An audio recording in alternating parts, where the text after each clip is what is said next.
Welcome to another Monday Match Points. I have Craig and Ken with me today. I'm going to go ahead and share a screen here real quick just to talk a little bit about jewelry to get us started. I had some questions come in over the first couple weeks of the season about jewelry, kind of some review of some things that we've talked about historically. This was actually a rule change in 2023.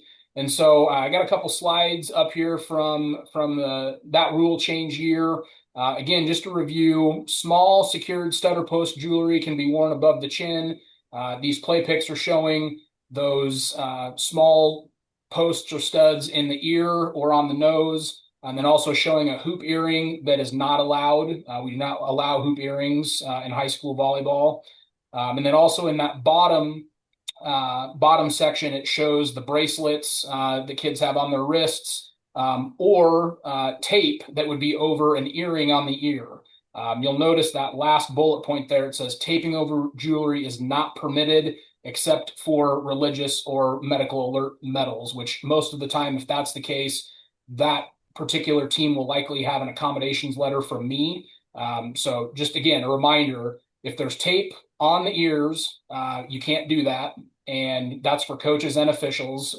Coaches don't have your kids tape their ears for jewelry. Officials, if you see tape on the ears, it can't be there. And then also bracelets, you can't wear those during play. So I know we've had some questions about the permanent, maybe metal bracelets. Can't have those. So if any of your players, coaches have those on, they need to have those removed before they can play. So just a quick review again on that. If you have questions, feel free to let me know. And I'm going to turn it over to Craig. Thanks, Jeff. The thing I wanted to talk about today a little bit is backboards, vertical backboards in particular. It seems like I'm getting a lot of questions about those.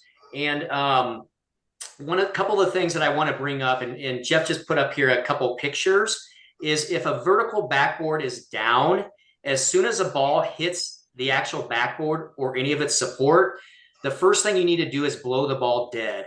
A lot of times we're seeing refs just let them either play off of it, but the key thing is once it hits any of that part, and I've got the arrows there to show, you have to blow the ball dead.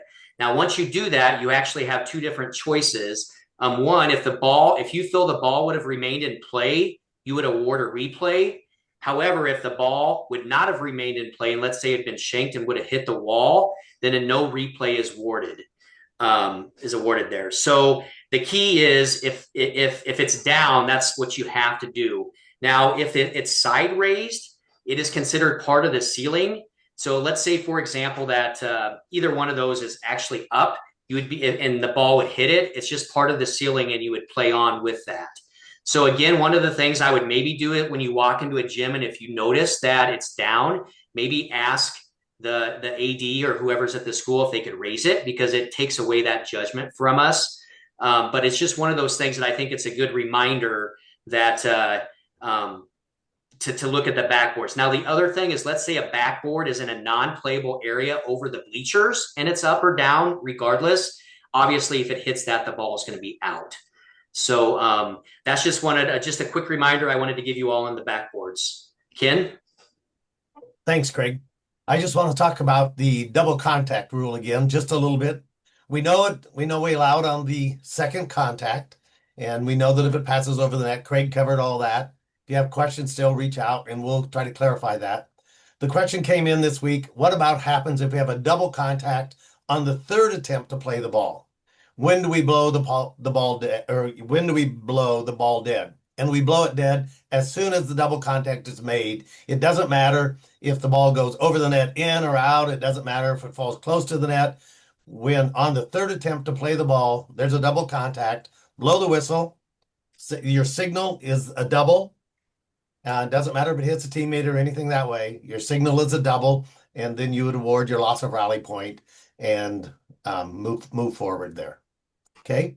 So really, it's blow the whistle, loss of rally, and then you would show the double. Nothing has changed. Just that's when you blow the whistle on the third attempt to play the ball. So back to you, Jeff, or Craig. Yeah, Craig, did you have anything else on Ken's topic? The only thing I'd maybe add to that is I think maybe where the confusion came when I was kind of going over that is on the second hit, it is going to be a little delayed. call when you blow the whistle, because you obviously don't blow it as a double until it crosses the plane or is touched by the opponent. So I think that's maybe where the confusion came a little bit. But like Ken was saying, he said it perfect on the third hit. As soon as you see a double, you just go ahead and blow the whistle.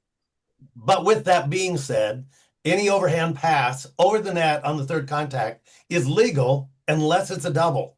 That's not an automatic call. That call is the exception, not the rule. In other Correct. words, it won't happen very often, but it will happen. So call it if it does. But an overhand pass over the net on the third play or to complete the attack is perfectly legal. Okay. Well, again, thanks for tuning in, both coaches and officials, to our Monday Match Points, and we will see you next week.